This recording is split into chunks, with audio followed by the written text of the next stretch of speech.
মাধ্যমিক পরীক্ষার্থীরা তোমাদের পরীক্ষা কিন্তু একদম দোরগোড়ায় আর কিন্তু সময় নেই, তাই ম্যাট্রিকগুলো তোমাদের জন্য নিয়ে চলে এসেছে ভৌত বিজ্ঞানের সব এমন কোয়েশ্চেন্স যেগুলো কিন্তু পরীক্ষাতে আসবেই। পূর্ণমান 40, সময় 1 ঘন্টা 30 মিনিট। প্রথম যে প্রশ্নগুলো আলোচনা করব প্রতিটা প্রশ্নের মান 1। হলো শুরু করা যাক। প্রথম প্রশ্ন, স্থিতিশীল উন্নয়নে অপশনসগুলো দেখে নাও। উত্তর হলো পরিবেশের কোনো ক্ষতি হয় না। বয়েল চার্লস সূত্রের সাধারণ ধ্রুবকটি হলো। অপশনসগুলো দেখে নাও। উত্তর হলো গ্যাসের ভর। আলোর যে ধর্মের জন্য দিনের বেলায় আকাশ নীল দেখায়। অপশনসগুলো দেখে নাও। উত্তর হলো বিক্ষেপণ। দীর্ঘদৃষ্টির ত্রুটিতে চোখের নিকটবিন্দু স্বাভাবিক নিকটবিন্দু থেকে। অপশনসগুলো দেখে নাও। উত্তর হলো সরে যায়। কোন গোলীয় দর্পণের বক্রতা ব্যাসার্ধ 30 সেমি হলে তার ফোকাস দৈর্ঘ্য হবে। অপশনসগুলো দেখে নাও। উত্তর হলো 15 সেমি। সমযোগী বন্ধন উপস্থিত নেই। অপশনসগুলো দেখে নাও। উত্তর হলো NaCl অণুতে। পর্যাবৃত্ত ধর্ম নয়। অপশনসগুলো দেখে নাও। উত্তর হলো তেজস্ক্রিয়তা। এখানে এরপর যে প্রশ্নগুলো আলোচনা করব প্রতিটি প্রশ্নের মান 1। ড্যাশ পদ্ধতিতে বায়ুমণ্ডলের প্রতিটি স্তরে তাপ সঞ্চালিত হয়। উত্তর হলো পরিচালন পদ্ধতিতে।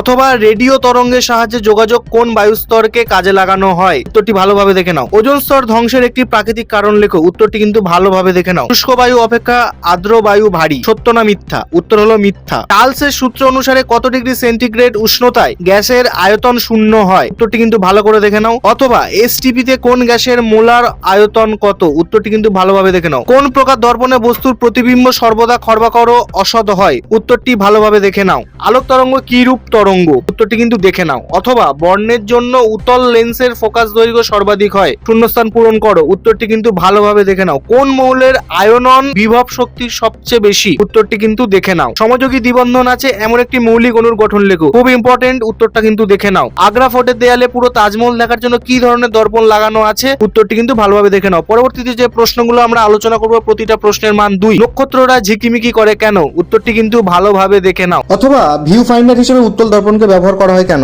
উত্তরটি দেখে নাও। গে-লুসাকের গ্যাস আয়তন সূত্রটি বিবৃত করো। খুব ইম্পর্টেন্ট, ভালোভাবে দেখে নাও। অথবা একটি বেলুনে 750 মিমি পারদের চাপে 2.9 লিটার H2 গ্যাস ভরে ছেড়ে দেওয়া হলো। যে উষ্ণতায় বায়ুর চাপ 725 মিমি, সেখানে বেলুনের আয়তন কতটা পরিবর্তন হবে? উত্তরটি দেখে নাও। পরবর্তী প্রশ্ন, ওজোন স্তর কিভাবে সৃষ্টি হয় তা লেখো। উত্তরটি ভালোভাবে দেখে নাও।